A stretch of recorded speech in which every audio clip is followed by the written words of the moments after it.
Good evening, friends. Welcome to our YouTube channel. हम काफ़ी लंबे समय से बीच में अपने काफ़ी वीडियोस नहीं डाल पा रहे थे, लेकिन अब हमने फिर से जो है आप लोगों की रिक्वेस्ट और डिमांड देख के महसूस किया कि हमें कुछ और नए प्रकार के जो कंडीशंस हैं, जो नई थेरेपीज़ हैं, उसके बारे में आप लोगों को वीडियोस और शॉर्ट्स डालने होंगे। हमने पिछले 2022 एक अक्टूबर को अपना चैनल शुरू किया था और अभी लगभग हम 439 शॉर्ट्स एंड वीडियोस डाल चुके हैं। हमारे पास 597 सब्सक्राइबर्स हैं। हम बिलीव इसमें करते हैं कि सब्सक्राइबर्स बढ़ें, लेकिन अगर सब्सक्राइब नहीं भी कर रहे हैं आप, तो हमारी जानकारी ज़रूर आप लें, क्योंकि हम लोग काम करते हैं न्यूरोलॉजिकल इम्पेयरमेंट के ऊपर मुख्य रूप से। और आई एम विवेक शर्मा, और मैं डेवलपमेंट थेरेपिस्ट हूँ और मैं ट्रेन हूँ आदि न्यू दिल्ली से 2002 में। इसका पहले नाम spastic society of northern India नई दिल्ली था। इसके अलावा मैं 2005 में इंग्लैंड भी गया। वहाँ पे मैंने 5 शॉर्ट कोर्सेज़ किए हैं और 5 प्लेसमेंट। ये सारे कोर्सेज़ मेनली जो थे वो paediatric therapy, specially development therapy के ऊपर थे, और 3 कोर्सेज में स्विमिंग थेरेपी यानी एक्वा थेरेपी के ऊपर थे। ख़ास तौर से हम बात करते हैं हैलोविक स्विमिंग थेरेपी की। हैलोविक स्विमिंग थेरेपी, अब समर आ रहा है, गर्मी आ रहा है, ऐसे में इसका बहुत उपयोग बढ़ता है। इंटरनेशनल हैलोविक एसोसिएशन है जो इसको संचालित करती है, IHA। और मैंने 2005 में इंग्लैंड में जो है एक जगह है बहुत फेमस, छोटी जगह, वहाँ पे लेक डिस्ट्रिक्ट, वहाँ पे मिस बैरल कैल्सी जो मुख्य ट्रेनर थी, उनके द्वारा मैंने फाउंडेशन कोर्स किया था। ये 5 डेज़ का फाउंडेशन कोर्स था। इसका मेन पर्पस था एवरीवन कैन लर्न, यानी हर कोई स्विमिंग सीख सकता है, चाहे वो डिसेबल हो, नॉन डिसेबल। उनका 10 पॉइंट और 10 बिंदु पर आधारित कार्यक्रम है। इस कार्यक्रम के द्वारा हम स्विमिंग के साथ साथ बच्चों में जो मुख्य इश्यूज़ होते हैं, हाइपर एक्टिविटी, ऑटिज़म में जो बिहेवियर इश्यूज़ हैं, और जो सेंसरी इनपुट्स हैं जो वाटर के थ्रू दे सकते हैं, वाटर प्ले के थ्रू दे सकते हैं, फिजिकल इश्यूज़ जैसे सेरेब्रल पॉल्सी, डिले डेवलपमेंट हैं, उनके अंदर हम मसल्स को टोन कर सकते हैं, बैलेंस बढ़ा सकते हैं बच्चों का, उनका फिज़िकल एक्टिविटी में बहुत इम्प्रूवमेंट ला सकते हैं। और हम पेरेंट्स को भी वॉलंटियर बना सकते हैं, क्योंकि 1-to-1 सेशन रहते हैं। इसमें ट्यूब्स या कोई भी एड्स यूज़ नहीं करते हैं हम, क्योंकि बच्चे को फ्री मूवमेंट कराना है। अगर हम वाटर ट्यूब यूज़ करते हैं तो वो बच्चा रिस्ट्रिक्ट हो जाता है और वो मूवमेंट ज़्यादा नहीं करता है। तो 1-to-1 सेशन में हमको इंस्ट्रक्टर यानी मुख्य सिखाने वाला और साथ में असिस्टेंट या वॉलंटियर्स चाहिए। तो पेरेंट्स या जो स्पोर्ट्स से रिलेटेड लोग होते हैं, जो स्विमिंग से जुड़े हुए लोग हैं, जो इसमें जानते हैं, जानकार हैं, वो इसमें जुड़ सकते हैं। तो आने वाले दिनों में हम कोशिश करेंगे कि गर्मियों में कुछ एक्वा थेरेपी, हाइड्रोथेरेपी के सेशंस आपको दे सकें, और वाटर फ्रेंडली इन्वायरमेंट इसमें क्रिएट होता है। बैलेंस एंड स्टिलनेस बनाई जाती है बच्चे की, उसको पानी का जो फियर होता है वो हमें ख़त्म करना होता है।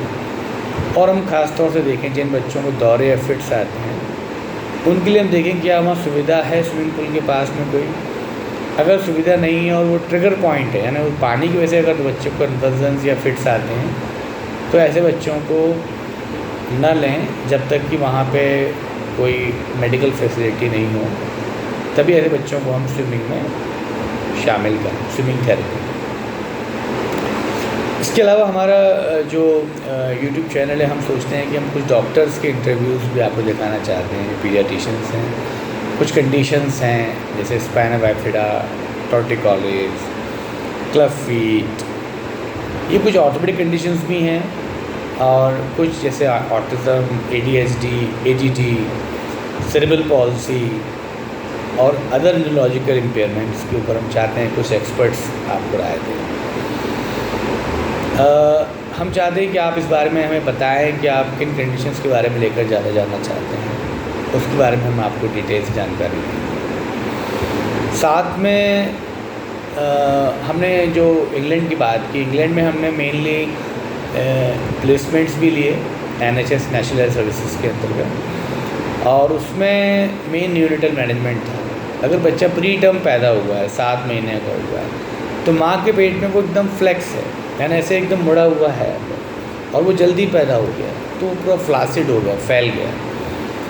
तो इंडिया में भी जो पुणे में KM हॉस्पिटल है, वहाँ डॉक्टर आनंद पंडित की टीम काम करती होगी, अभी भी कर रही है, बिकॉज मैं 2005 में वहाँ मेरा प्लेसमेंट हुआ था, और मैंने वहाँ सीखा था कि कैसे आपको साइंस पहचानने न्यूरोलॉजिकल इम्पेयरमेंट्स के। वहाँ पे 2 क्लिनिक चलाते थे वो, एक वेल बेबी क्लिनिक, जो बच्चे समय से पैदा हुए हैं उनकी बर्थ हिस्ट्री में कोई इशू नहीं है, प्रॉब्लम नहीं है, और जो बच्चे समय से पहले पैदा हुए हैं या जिनके नेटल यानी पैदा होते समय या पैदा होने के बाद कॉम्प्लिकेशंस हुए हैं, ऑक्सीजन की कमी, डिले क्राई, वो हाई रिस्क बेबी क्लिनिक में आते थे।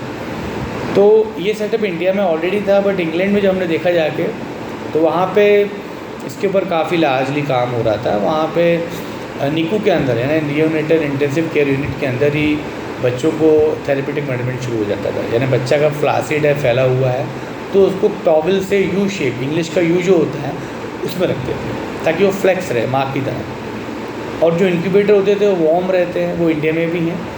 तो अब इंडिया में भी काफ़ी कुछ शुरू हो चुका है। मैं बात करूँ 17-18 साल पुरानी, और ग्वालियर में जो एक हॉस्पिटल है किलकारी, वहाँ मैंने इस प्रोजेक्ट पे काम किया था जब I was working one NGO, उनके साथ हमने काम किया था और 2 साल का काम किया। इसके अलावा एक नर्सिंग होम, मंगल नर्सिंग होम भी है, वहाँ भी हमने किया। अब हम चाहते हैं कि कुछ ऐसा टाइप फिर से हो हमारा हॉस्पिटल्स के साथ, और हम वहीं पे वेल बेबी के साथ हाई रिस्क बेबी क्लिनिक को रन कर सकें, क्योंकि पेरेंट्स केवल भटकते रहते हैं, परेशान होते रहते हैं कि मेरे बच्चा चल नहीं रहा है, बैठ नहीं रहा है, बहुत अति चंचल है, भाग रहा है, रिस्पॉन्स नहीं कर रहा है, रूल ब्रेक कर रहा है।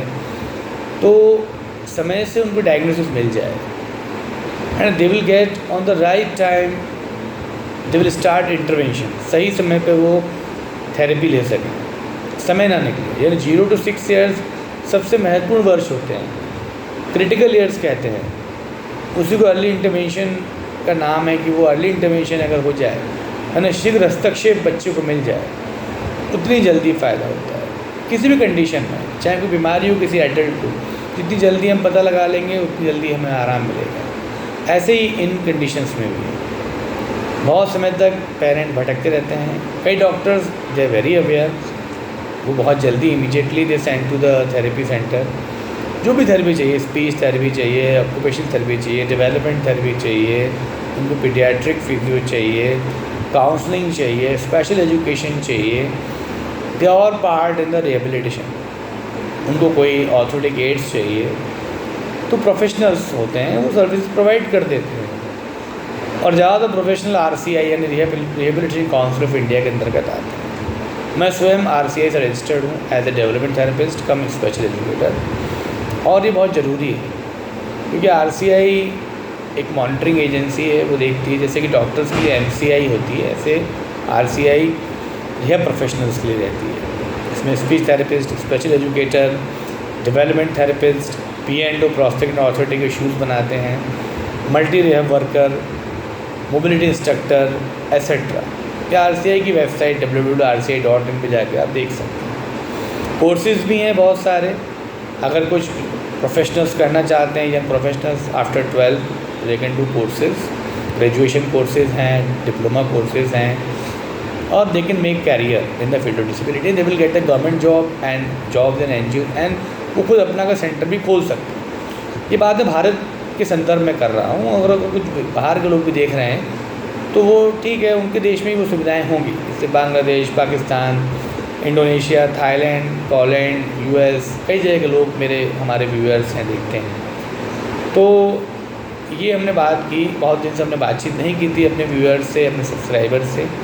सब्सक्राइबर्स बढ़ भी रहे हैं, मैं चाहता हूँ आप और शेयर करें, आप और क्या चाहते हैं जानकारी वो हम आपको दे सकें और आपको हम समय समय पर अपडेट दें।